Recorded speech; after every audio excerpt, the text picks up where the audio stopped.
שלום, אני יושבת היום עם גלעד שרוני, אח של גד שרוני, זיכרונו לברכה, להעלות קווים לדמותו של גד שרוני.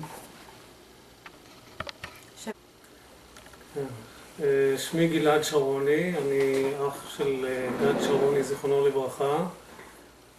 גד נפל ב-68. אני נולדתי בקיבוץ בית קמה. היינו שני אחים. גד היה האח הבכור במשפחה, הוא היה גדול ממני ב5 שנים. הוריי היו מייסדי הקיבוץ, הם הגיעו מהונגריה אחרי השואה, וגדלנו כמשפחה רגילה ושמחה בקיבוץ עד המקרה המצער. בן כמה היית כשגד נהרג, ואיפה היית כשהוא נהרג? כשגד נהרג אני הייתי בן 15. הייתי באותו זמן, באותו יום שנודע לנו, הייתי בביקור עם כל הקבוצה שלי, עם הכיתה שלי. היינו בביקור בבאקה אל גרבייה, ובדרך חזרה לקיבוץ, נוסע לקיבוצים, היינו בתחנת רכבת בחדרה, חיכינו לרכבת, ואז בחדשות, שמענו חדשות על הרציף, וברציף נודע לנו, שמענו בחדשות שאחי נפל. אתה אומר שהיית בטיול שנתי כששמעת בחדשות שגד נהרג. תספר לי מה קרה אחר כך. כשהגעתי לקיבוץ, הגעתי אחרי הלוויה, פשוט לא חיכו לי עם הלוויה. הגעתי הביתה, לבית הוריי, והיה שם, היו המון אנשים מהצבא, מהקיבוץ, מהמשפחה, חברים, והיה רגע קשה מאוד להגיע שאחרי, גם פספסתי את ההלוויה, כאילו לא חיכו לי איתה, וגם לראות את ההורים ככה שבורים, ואת כולם מסביב, היה קשה מאוד.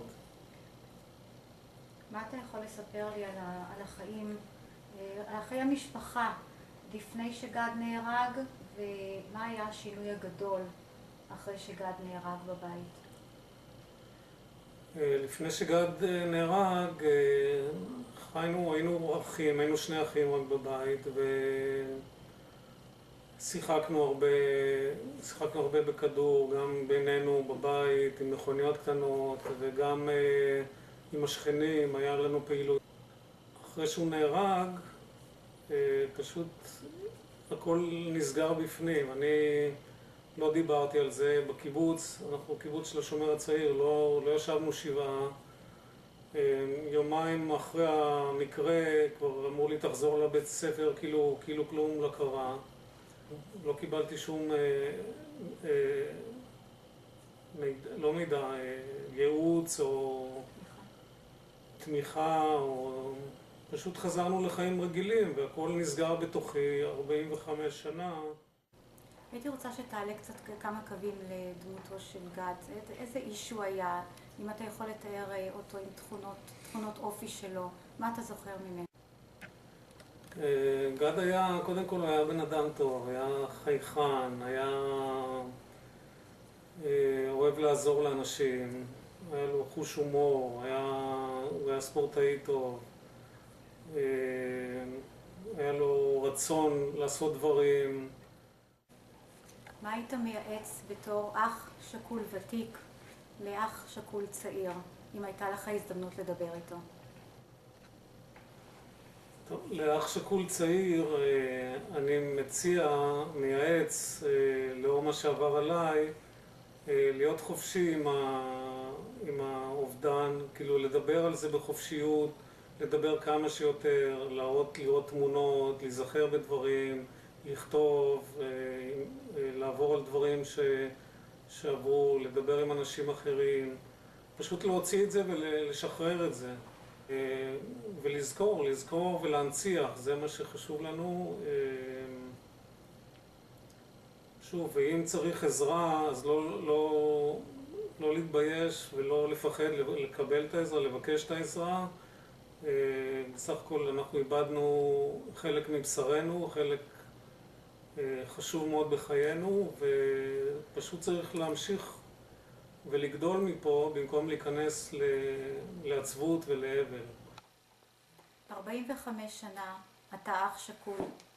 האם יש לך איזשהו מסר לממסד במדינת ישראל? בתור אח שכול, כבר סוחב את זה 45 שנה, אני מבקש לקבל הכרה בתור אח שכול, בכלל לכל האחים השכולים, שיכירו בנו כאחים שכולים עם כל הצרכים המיוחדים שיש לאחים שכולים, ולא כבנים שכולים, לא כבנים למשפחה שכולה, ופה ההבדל הוא גדול. סתם לדוגמה, כדי לקבל הזמנות לימי זיכרון ולטקסים, ברגע שההורים הלכו לעולמם, אנחנו, הבנים השכולים שנשארו, לא מקבלים את זה. אני רוצה להגיד תודה לגלעד שרוני, שבאמת הצליח להביא את עצמו בהרבה אומץ, לספר על אחיו, לפתוח את הלב שלו, ולהגיד לנו באמת, לנסות לעזור לנו להבין מה עובר אח שכול. הלוואי שכולנו נוכל להיות שם בשבילכם, לתמוך בכם, ושתגיעו להכרה שאתם צריכים להגיע אליה. בעזרת השם.